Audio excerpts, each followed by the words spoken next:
ओम शांति। सूर्य गुण हैं और कितने अवगुण हैं जिससे मैं उन अवगुणों को निकाल सकूं। ऐसे ही जब व्यक्ति मरने लगता है तो कई दफे व्यक्तियों को ये आभास हो जाता है कि हमारे जाने का समय आ गया। इसी बात को लेकर एक दफे मेरा किसी परिवार में जाना हुआ। उस परिवार के मुखिया बहुत दिन से अपने घर वालों को अपनी सब चीजें बांट रहे थे। किसी को कपड़े देते थे, किसी को जूते चप्पल देते थे, किसी को अपनी संपत्ति दे रहे थे। अपनी पत्नी को भी उन्होंने कहा कि तुम भी अपना जो कुछ देना चाहती हो वो सबको दे दो।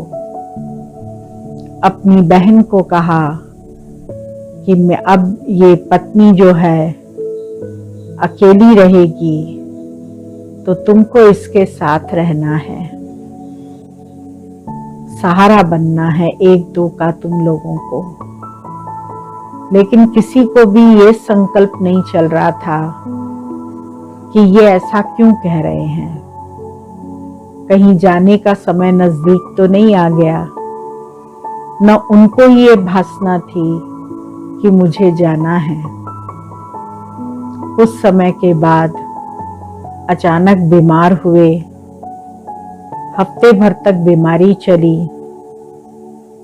और फिर एक दिन थोड़ा सांस लेने में दिक्कत होने लगी तो अस्पताल में भर्ती किया। आईसीयू में डाला उन्हें। ऑक्सीजन मास्क वगैरह सब लग गया, वेंटिलेटर पर आ गए और एक अटैक में ही फिर शरीर से आत्मा निकल गई। अर्थात जब उनके परिवार वाले हमसे मिले तो उन्होंने बताया कि बहन जी वो पहले ही सब चीज अपनी दे दी सब लोगों को, जिससे कि कुछ भी हिसाब किताब उनका ना रहे। और उन्होंने शांति से सब बंटवारा कर दिया।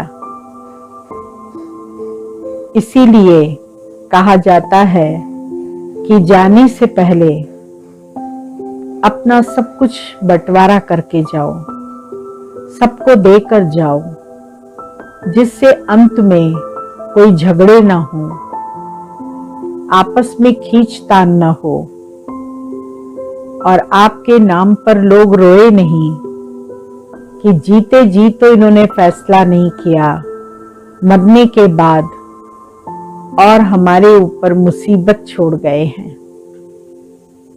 इसीलिए समेटने का काम हमें हमेशा करते रहना चाहिए। जैसे हम कहीं जाते हैं तो अपना बैगेज लेके जाते हैं, पूरा घर नहीं लेके जाते। घर में तो बहुत सामान होता है, सारा ही सामान हम लेके नहीं जाते। एक बैग जिसमें हमें जरूरी चीजें रखनी होती हैं वो रखते हैं।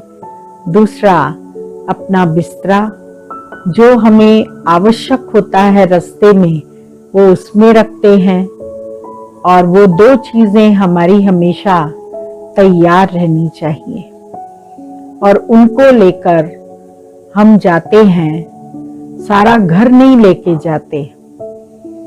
घर तो घर जैसा घर में ही रहता है, लेकिन वो चीजें हमारी जरूरी चीजें हैं। ऐसे ही हमको भी जाना है। हम ये जानते हैं कि ये सृष्टि एक नाटकशाला है जहां हम